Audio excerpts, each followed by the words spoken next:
ఫైనల్గా Xi Jinping ప్రాణాలతోనే ఉన్నాడు, అంటే బతికే ఉన్నాడు అనే ఒక వార్త.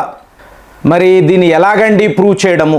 ఎందుకంటే ఇవాళ ఆర్టిఫిషియల్ ఇంటెలిజెన్స్లో మీకు కొత్త కొత్త యానిమేషన్స్ మీకు ప్రపంచంలో చూడండి. మొన్న ఈలాన్ మస్క్ అలాగే ఇటలీ ప్రధానమంత్రి జార్జియా మెలోని, సో వీళ్ళిద్దరూ ఒక దగ్గర కలిసినట్టు ముద్దు పెట్టుకున్నట్టు ఏమిటి చూస్తే షాకింగ్గా ఉంది. ఇలా ఎలా జరుగుతుంది అంటే మీకు టోటల్గా ఆర్టిఫిషియల్ ఇంటెలిజెన్స్లో ఇలాంటి యానిమేషన్ అనేది వీళ్ళు క్రియేట్ చేశారు. సో ఇలాంటివి నమ్మకూడదండి. చాలా చాలా విషయాలు, కొన్ని విషయాలు అయితే మాట్లాడలేము. చాలా భయంకరమైన విషయాలను వీళ్ళు టెక్నాలజీ ద్వారా అంటే మనల్ని తప్పుదోవ పట్టించడానికి ఇలాంటి ప్రయత్నాలు యువకులు చేస్తూ ఉంటారు. కానీ ఇక్కడ ఏమైంది, షీ జిన్పింగ్ మన జయశంకర్ గారిని అంటే ఈయన షాంఘై కోఆపరేషన్ ఆర్గనైజేషన్ ఈ సబ్మిట్ కోసము చైనా వెళ్ళారు. వెళ్ళినప్పుడు ఏమిటంటే అక్కడ ఈయన షీ జిన్పింగ్ని కలిశారు. ఈయన అనర్గళంగా చైనీస్ భాష మాట్లాడగలరు.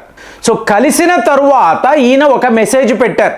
ఇవాళ చైనా అధ్యక్షుడు షీ జిన్పింగ్ ఈయన్ని కలిసేను నా ఫెలో ఫారిన్ మినిస్టర్స్తో, అంటే ప్రపంచంలో ఉండే తక్కిన దేశాలు షాంఘై కోఆపరేషన్ ఆర్గనైజేషన్లో ఎవరెవరైతే ఏ దేశం అయితే ఉందో వాళ్ళ ఫారిన్ మినిస్టర్స్ అందరూ కూడా షీ జిన్పింగ్ని కలవడం. అంటే ఇతనేదో జైల్లో ఉన్నాడు, లేదా హాస్పిటల్లో అడ్మిట్ అయ్యాడు, అనారోగ్యము, లేదా నెల రోజుల పాటు అసలు చైనా తీరుతెన్నులేంటి, తనకు వ్యతిరేకంగా ఎవరైనా ఏమైనా పనులు చేస్తున్నారా, వీటిని గమనించడానికి పబ్లిక్ అపియరెన్సే లేకుండా మీకు జూన్ నెల నుంచి కూడా ఎవరు షీ జిన్పింగ్ని బయట ఎక్కడా చూడలేదు. మెయిన్గా బ్రిక్స్ సబ్మిట్కి రాకపోవడం. సో ఈ స్పెక్యులేషన్కి మీకు చాలా చాలా మీకు ఆధారాలతో ఎవిడెన్స్తో, లేకపోతే ఎందుకు రాడాయన ఇప్పటివరకు డుమా కొట్టలేదు కదా, so for the first time ఎందుకు ఈయన రాలేదు? సో ఇదంతా ప్రశ్నలు. కానీ ఈయన ప్రాణాలతో ఉండడము అనేది చాలా పెద్ద విషయం.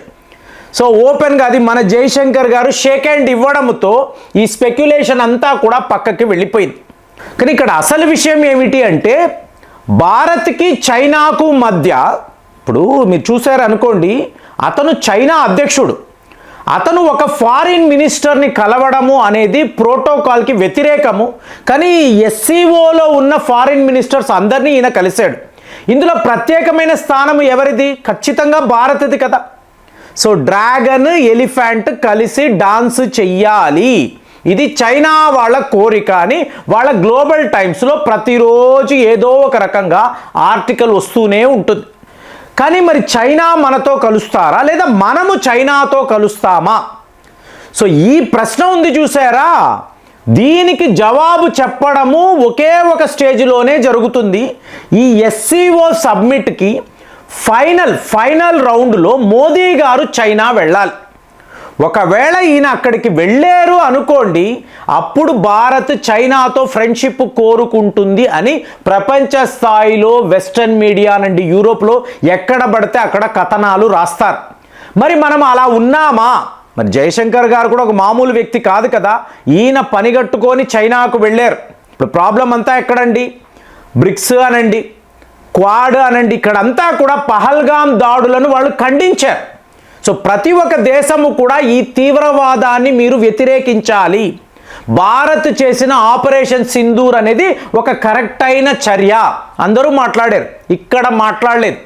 కాబట్టి రాజ్నాథ్ సింగ్ గారు ఎస్సీఓ డాక్యుమెంట్లో సంతకము పెట్టకుండా వెనక్కి వచ్చారు.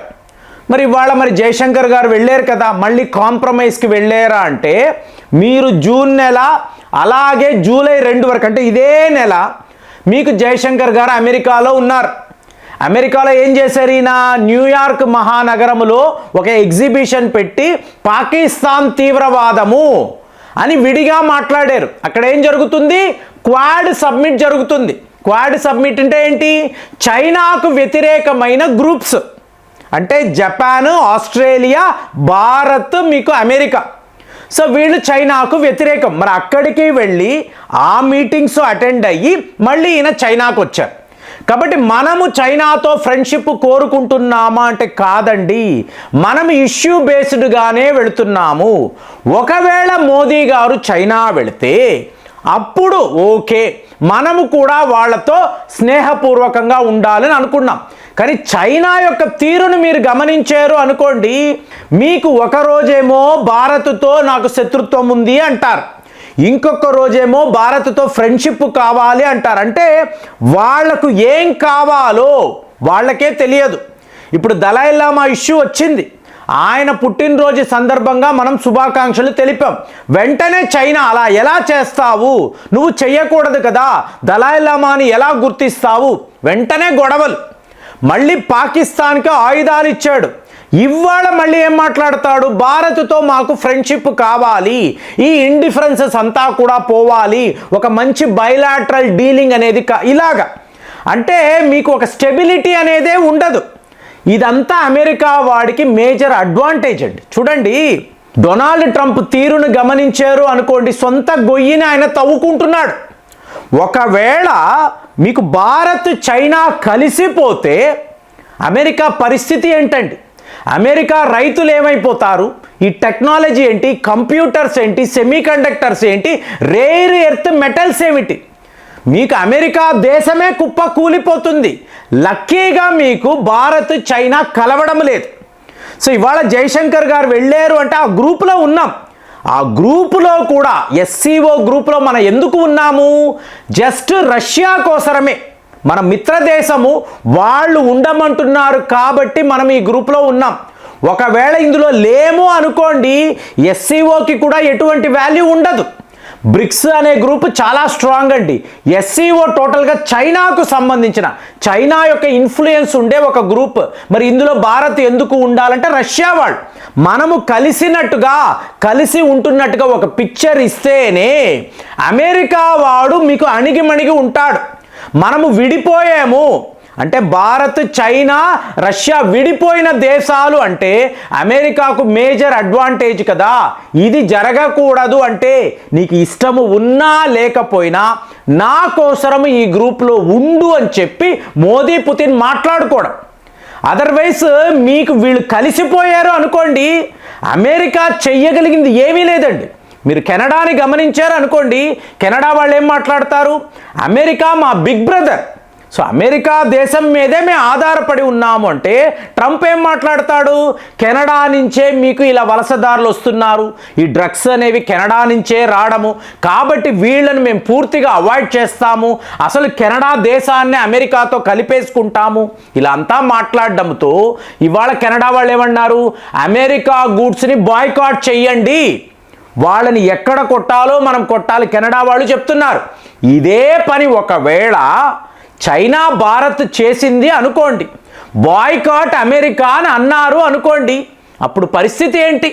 మీకు వాడు అక్కడ సొంతంగా ప్రొడక్షన్ చేసుకోవడము ఓన్లీ ఆయుధాలేనండి, మిగతా ప్రతి ఒక్క విషయంలో వీళ్ళు ప్రపంచ దేశాల మీదే ఆధారపడతారు. గుడ్లు తినడానికి కూడా మెక్సికో నుంచే రావాలి, పనామా నుంచే రావాలి. ఇక మన బియ్యము, పప్పు దినుసులు, మందులు, చైనా వాడి మందులు ఇవన్నీ చూసారు అనుకోండి, అమెరికా దేశమే అక్కడ ఉండదు. మరి వీళ్ళు అంటే మోదీ గారు రేపు చైనా వెళ్ళారు అనుకోండి, ప్రపంచ స్థాయిలో పెను మార్పులు వచ్చేస్తాయి. అంటే జీ జింగ్పింగ్ ప్రాణాలతోనే ఉన్నాడు, మోదీ గారు వెళ్ళి ఇతని కలుస్తారు అంటే ఇది ఒక బిగ్గెస్ట్ వార్త. ఈ సంవత్సరంలో అతిపెద్ద వార్త ఏమిటంటే ఇదే ఉంటుంది. మరి జీ జింగ్పింగ్ ఇంకా కూడా జైలుకి వెళ్లకుండా, హాస్పిటల్కి వెళ్లకుండా, లేదా ఒక్కరోజు ఏదో ఒక రకంగా మేనేజ్ చేసేద్దాము, మళ్ళీ వెళ్ళి ట్రీట్మెంట్ తీసుకుందామని ఇతను అనుకున్నాడా? చైనా అంటేనే మిస్టరీ కదండి, సో మనకేమి తెలియదు, తర్వాతే వార్తలు వస్తాయి. మరి మీరేం ఆలోచిస్తున్నారు? జీ జింగ్పింగ్ ప్రాణాలతో ఉండడము, జైలుకు వెళ్లకుండా ఉండడము, దీనిని మీరు ఎలా చూస్తున్నారు? కామెంట్స్లో రాయండి. మళ్ళీ వచ్చే వీడియోలో కలుద్దాం. జై హింద్.